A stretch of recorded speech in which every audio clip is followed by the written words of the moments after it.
Hello friends, welcome to খেল দুনিয়া। উড়িষ্যার এফসির বিরুদ্ধে অ্যাওয়ে ম্যাচে 1 পয়েন্ট নেই সন্তুষ্ট থাকতে হলো মোহনবাগানকে।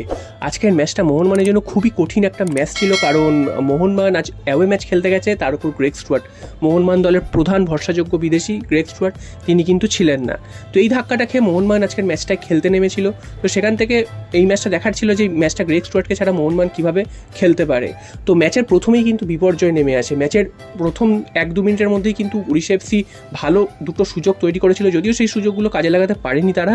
তারপর 3 মিনিটের মাথায় কিন্তু সবথেকে বড় ভুল ম্যাচের, সেটা কিন্তু আশিস রায় এবং বিশাল কাইত দুজনে মিলেই করে থাকে। সেটা হচ্ছে একটা ব্যাক পাস করে আশিস রায়, সেই ব্যাক পাসটা কিন্তু ধরে নেয় বিশাল কাইত। আশিস রায়েরও এই ক্ষেত্রে দোষ আছে, কারণ বলটা তিনি ক্লিয়ার করে বাইরে পাঠাতেই পারতেন, সেটা না করে তিনি কিন্তু অযথা ব্যাক পাস করেন এবং বিশাল কাইত তিনিও কিন্তু না বুঝতে পারে বলটা হাত দিয়ে ধরে ফেলে।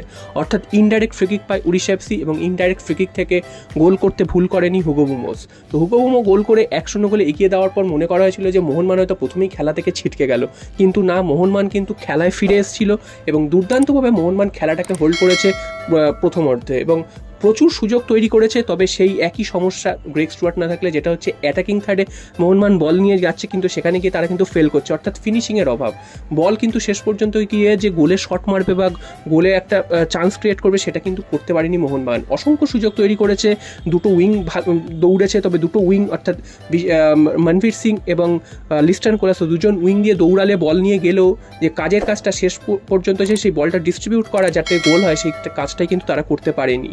তো তাই জন্য কিন্তু মোহনবাগানের উইং প্লে সচল হলেও সেই উইং প্লে থেকে কিন্তু কোনো কার্যকরী ভূমিকা আসেনি, সেটা কিন্তু বলতেই হয়। এবং লিস্টন কোলাসো দিনের পর দিন একই ধরনের খেলা খেলে আছে, তারপরেও কিন্তু তিনি তার খেলায় কোনো পরিবর্তন আনছেন না। উল্টো দিকে মনভীর সিংয়ের ক্ষেত্রেও একই জিনিস, তিনি কিন্তু সেই বল নিয়ে এসে একটা কোনাকুনি শট মারার চেষ্টা করেন, যে শট থেকে হয়তো 10 বারে হয়তো একবার গোল হবে, কিন্তু সেই শটটাই তিনি মারেন।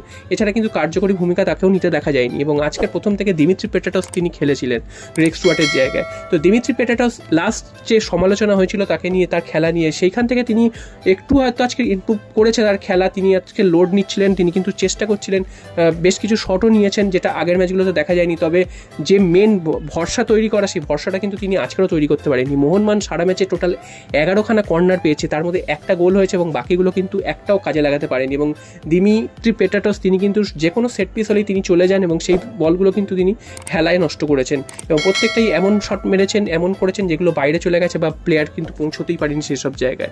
তো এই জায়গাগুলো দেখতে হবে। এছাড়া কিন্তু মোহনবাগানের ডিফেন্স, আশিস রায় আজকে খুবই খারাপ খেলেছেন বলা যায়। তিনি তো প্রথম যে ভুলটা করেছেন সেটা তো ক্ষমার অযোগ্য, এছাড়াও কিন্তু সারা ম্যাচেই তিনি হয় মিসপাস করেছেন, নালে তিনি বল পেয়ে অপোনেন্টের পায়ে তুলে দিয়েছেন, নালে তিনি ব্যাকপাস করেছেন। সে অর্থে আশিস রায় কিন্তু একদমই খেলতে পারেনি। সেই মেকআপটা দিয়েছে কিন্তু টম এলড্রেট এবং আরেকজন বিদেশি, তো দুজন মিলে কিন্তু সেই ব্যাকআপটা দিয়েছে, আশিস রায়ের ভুলগুলো কিন্তু ঢেকে দিয়েছে। অন্যদিকে শুভাশিস বোস আজকেরও কিন্তু খুব ভালো খেলেছেন, তিনি বারবার ওভারল্যাপে গেছেন, যদিও সেটা লিস্টন কোলাসোর জন্যই হয়েছে। লিস্টন কোলাসো বল নিয়ে বারবার উঠছিলেন বলে শুভাশিস বোস তিনি কিন্তু জায়গা পাচ্ছিলেন, তাই জন্য তিনিও উঠেছেন। এবং মাঝমাঠে কিন্তু সে অর্থে থাপা খুব সুন্দর ফুটবল খেলেছেন, যদিও রেফারির ভুল দোষের জন্য থাপাকে কিন্তু মাঠ ছেড়ে বেরিয়ে যেতে হয়। বারবার ফাউল করছিল আহমেদ জাহু, তাকে কিন্তু কোনো রকম হলুদ কার্ড দেখানো হয়নি এবং খুবই খারাপ ট্যাকেল করেছে এই প্লেতে দেখা গেছে। এবং তারপর কিন্তু লাস্টে চোট পেয়ে কিন্তু থাপাকে উঠে যেতে হয় এবং প্রচুর ভুল ডিসিশন দিয়েছে আজকেরও রেফারি, সেটা কিন্তু বেশিরভাগই মোহনবাগানের বিরুদ্ধে। কয়েকটা উড়িষ্যার বিরুদ্ধেও গেছে ঠিকই, তবে মোহনবাগানের বিরুদ্ধেই বেশি ছিল এবং কার্ড কিন্তু তিনি বার করতেই ভুলে গেছিলেন আজকে, বারবার অযথা মেরে যাচ্ছে মোহনবাগানকে, সেটা কিন্তু বলাই যায়। এর মধ্যে কিন্তু ম্যাচের 35 মিনিট নাগাদ মোহনবাগান তাদের গোলটা পায় এবং সেটা ওই দিমিত্রি পেট্রাটস কর্নার রাখেন। সেই কর্নারটি একমাত্র ভালো ছিল, যেখান থেকে কিন্তু হেড করে যান মনভীর সিং এবং সেখান থেকে গোল হয়। তারপর মোহনবাগান ফার্স্ট হাফটা ডমিনেট করেছে, অর্থাৎ 75% বল পজিশন রেখেছে, বারবার কিন্তু বক্সের আশেপাশে ঘোরাঘুরি করেছে, তবে বক্সে ঢুকে যে শটটা মারতে হয় সেটাই কিন্তু করতে পারেননি। জেমি ম্যাকলারেন আজকের পুরো ফ্লপ, একটা শটও তাকে নিতে দেখা যায়নি বা একটা কার্যকরী ভূমিকা যে পালন করবে বক্সে সেটাও কিন্তু দেখা যায়নি, তিনি কিন্তু চুপচাপ দাঁড়িয়ে দাঁড়িয়ে ঘুরেছেন। তারপরেও কিন্তু তাকে মলিনা প্রায় 75-80 মিনিট অবধি খেলিয়ে গেছেন, কেন খেলিয়ে গেছেন কিন্তু বোঝা যায়নি। এবং মলিনার যে সেই চেঞ্জের যে একটা ভুল বা তিনি সাবস্টিটিউট ঠিক মতন করতে পারেন না, সেটাও কিন্তু বোঝা গেল। সেই গতে বাঁধা একই ধরনের সাবস্টিটিউশন তিনি করে গেলেন এবং নতুন কিছু কিন্তু দেখা গেল না, যদিও সেকেন্ড হাফে দেখা গেছে কিন্তু আশিক কুরুনিয়ানকে, এটা কিন্তু একটা ভালো দিক। তো সেকেন্ড হাফটাও মনে করা হয়েছিল মোহনবাগান হয়তো তেড়ে ফুড়ে খেলবে, কিন্তু না, উড়িষ্যা এফসি কিন্তু সেকেন্ড হাফে বেশ খেলাটা ধরে নিয়েছিল এবং সেখানে কিন্তু উড়িষ্যা এফসি বেশ কয়েকটা সুযোগ তৈরি করেছিল। বিশাল কায়েত অনবদ্য আজকের খেলেছেন, একটা ভুল বাদে কিন্তু তিনি দুর্দান্ত খেলেছেন। অনেকগুলো 1-1 বল তিনি বাঁচিয়েছেন, যেগুলো কিন্তু একটু এদিক ওদিক হলেই গোল হয়ে যেতে পারতো, সেইগুলো কিন্তু বাঁচিয়েছেন। এবং মোহনবাগান রক্ষণে যে আশিস রায়ের ব্যর্থতা সেটা কিন্তু অনেকটাই ঢেকে দিয়েছেন বিশাল কায়েত।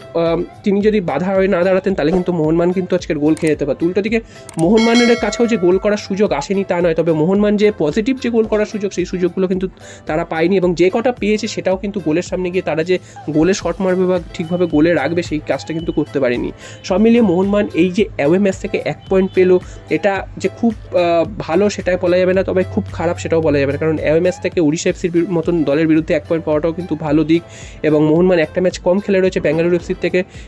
পরের ম্যাচটা যদি জিতে যায় মোহনবাগান সেক্ষেত্রে কিন্তু বেঙ্গালুরুর সাথে টপ হয়ে যাবে, একই পয়েন্ট হয়ে যাবে। তো দেখা যাক মোহনবাগানের খেলা এর পরের দিনগুলো কেমন হয়, কারণ পরে দুটো পরপর হোম ম্যাচ রয়েছে, মাঝখানে একটা 15 দিনের ইন্টারন্যাশনাল ব্রেক রয়েছে। তো সমস্ত কিছু মিলিয়ে মোহনবাগান পরবর্তী ম্যাচে কেমন খেলে এবং গ্রেগ স্টুয়ার্ট পরবর্তী ম্যাচে খেলতে পারেন কিনা সেটাও কিন্তু দেখার। গ্রেগ স্টুয়ার্ট না থাকলে কি হয় দলের অবস্থা সেটা কিন্তু দেখাই যাচ্ছে, এবং দলের উপর কিন্তু বেশ কিছুটা প্রেশার পড়েছে মাঝ মাঠে, যেটা ডিফেন্সের ওপর গিয়েও বারবার পড়ছিল। গ্রেগ স্টুয়ার্ট থাকলে এই জিনিসটা কিন্তু হয় না, তিনি পুরো মাঠটাকে পরিচালনা করেন এবং তিনি কিন্তু এমনভাবে খেলান যাতে কিন্তু বাকি প্লেয়াররা অনেকটা স্পেস পান এবং ফরওয়ার্ডরাও কিন্তু গোল করার সুযোগ তৈরি করতে পারেন, যেটা কিন্তু আজকের ম্যাচে দেখা যায়নি। দিমিত্রি পেটাটস যেটা প্রথমেই বললাম যে আগের থেকে ইমপ্রুভ করলেও এখনও পর্যন্ত তিনি কিন্তু নিজের ফর্ম দেখাতে পারেননি, এবং তিনি যে সারা মাঠ দাপিয়ে খেলবেন বা গত বছর আমরা দেখেছি তিনি যে নেতৃত্ব দিয়ে খেলেছেন সেটা কিন্তু দেখা যায়নি।